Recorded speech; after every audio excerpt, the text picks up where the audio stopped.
Kinetic Friction Problem 1 and 2. Sample problem number 1.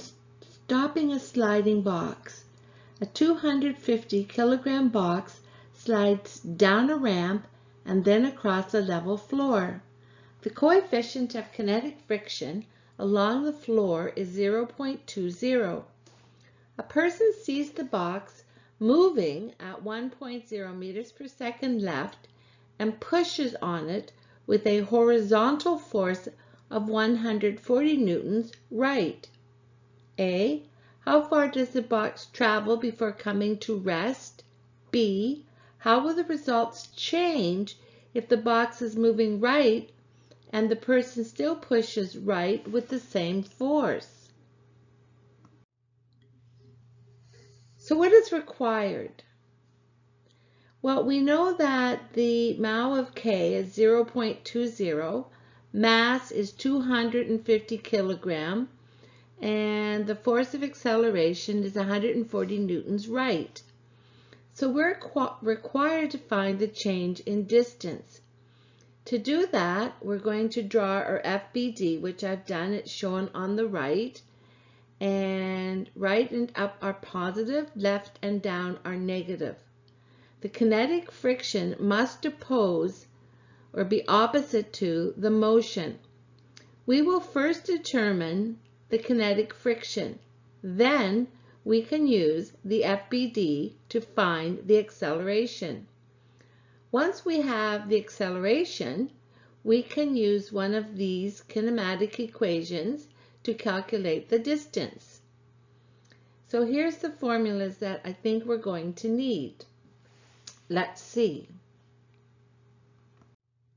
So, first of all, the force of kinetic friction is equal to 0.20 times 250 kilogram times 9.8 meters per second squared, which is 490 newtons. Now, calculate acceleration. So, force net is mass times acceleration. The force of acceleration is 140 newtons, and the force of friction is 490 newtons. So 250 kilograms times A is 630.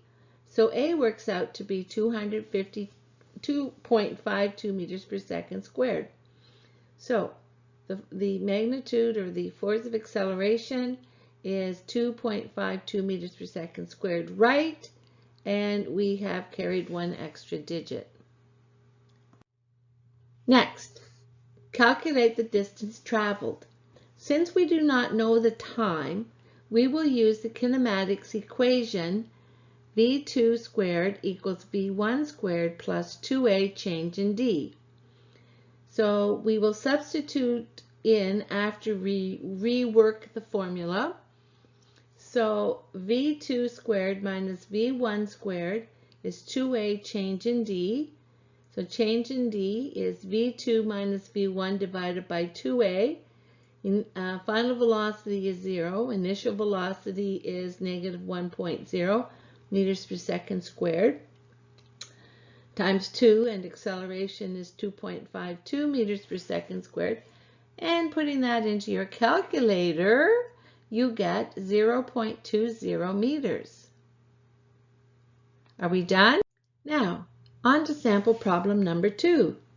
Two sleds tied together are pulled across an icy surface with an applied force of 150 newtons each, figure 10 shown below. The mass of the sled 1 is 18 kilograms, and the mass of slide 2 is 12 kilograms. The coefficient of kinetic friction for each sled is 0.20. Calculate the acceleration of the sleds. B. Determine the magnitude of the tension in the rope between the sleds. Solution. Both sleds move together with the same acceleration, so we can treat them as one large object. So the total mass of the two sleds is, mass total, 18 kilograms plus 12 kilograms equals 30 kilograms. There is no need to consider the tension at this point because it is an internal force and does not contribute to the acceleration of the total mass. Draw the FBD of the two sleds. Choose east and up as positive, west and down as negative. So, analysis. So we're going to use the net force is mass times acceleration. Force net is the force of A plus the force of K. So we first need to determine the force of kinetic friction. So we will use Fk equals mou K, Fn is 0.20 times 30 kilograms times 9.8 meters per second squared. Force of kinetic friction is therefore 58.8 newtons. Now, calculate the acceleration. So the total mass times A is 150 newtons minus 58.8 newtons. That works out to be 91.2 newtons, and that's equal to 30 kilograms times A. Reworking the formula, A works out to be 3.04 meters per second squared, so acceleration of both slides is 3.0 meters per second squared east.